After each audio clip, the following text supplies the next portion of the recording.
Hey guys, we are on day 3 of crafts and I hope you are having fun so far. Now, on a long journey, you're probably going to get pretty bored, right? I mean, walking and then more walking. It's going to get boring. One of the oldest forms of entertainment is music. But if we're walking, we can't exactly bring a big instrument with us, right? I'm not carrying a piano up a hill. So, we're going to make a small instrument perfect for putting in your backpack and taking with you. It's called a pan flute. This is a simple form of instrument that we are making with straws and tape. And that's it. Let's get started. All right, guys, let's get our workstation set up. This craft is very, very simple, requiring only a pair of scissors, a roll of tape, pen or a marker, a ruler, and 8 straws. 8 is important because there are 8 notes in a complete octave. So we're going to start by having you measure the length of one of your straws just as it is. Now it's important that when we're measuring the straw, we keep this bunchy part, accordion part, the stretchy part, over here on the left side. This is not the side we're going to cut. When you cut the straw, always cut on the far side. Many of you will have straws that are already the length that we need for our first straw.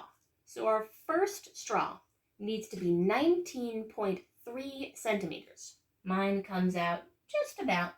Mine's more 19.2, but that's okay. If your straw is longer than that, you'll need to trim that first straw to 19.3 centimeters. The next straw needs to be 17 centimeters. So I'm going to take my marker. I'm going to make a little mark right on the straw. And then I take my scissors and I snip. You may notice that the other end of the straw does kind of a catapult action, goes shooting off to the side.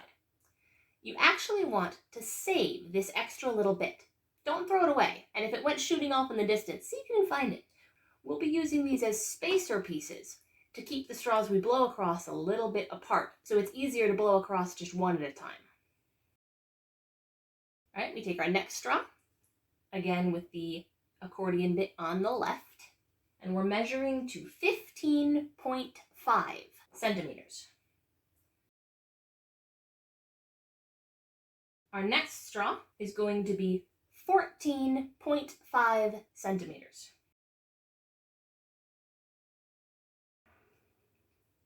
Our next straw is going to be 13 centimeters.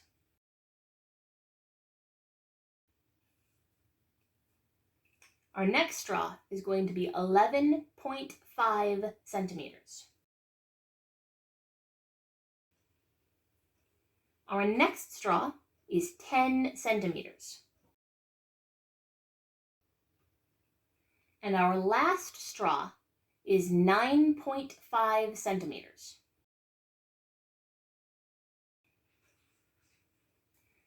All right, we've completed our straw cutting. We're going to move on to the taping section. I'm going to pull my cut straws here, and we want the cut side to be the part that's on the bottom. So the sides you cut should be the ones that you're not going to blow across. And here is where we're going to use those extra pieces. And we're going to take those pieces that we had in before, and we're going to place them one in between each. And now I'm going to take my ruler one last time. I'm going to place it flat, and I'm going to very carefully pull it against the tops of this pan flute to get it so it touches all of them at the same time. Now all of the tops are even. Now I'm going to very carefully pull that away, and very carefully, because we don't want to disturb that nice evenness, I'm going to take a piece of tape and stretch it long, and I'm going to put the tape right across the accordion sections of the straws. Very gently, and then I need to pat it to make sure the tape is touching all of the straw pieces. And then I can actually use this piece of tape and carefully flip that over. and wrap these little ends in. And then we're going to do the same with the other side.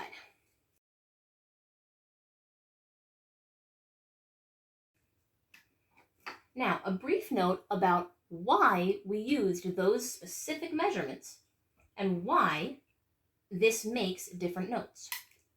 Sound is actually a wave, kind of like waves in the ocean, but a little different. A sound is a waveform, and the longer the waveform, the lower the note that you hear. The higher the wave, the higher the note that you hear. So when we cut this straw to this length and then blow across the top, the vibration of us blowing bounces down this straw. The length of the straw affects how long the sound's waveform is. The longer straw creates a lower note. The shorter straw creates a higher note.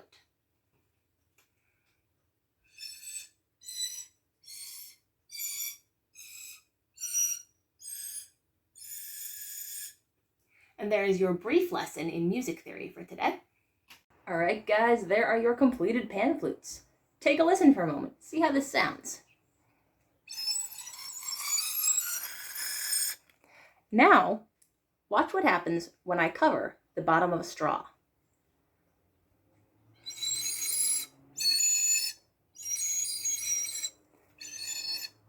Try it for yourself.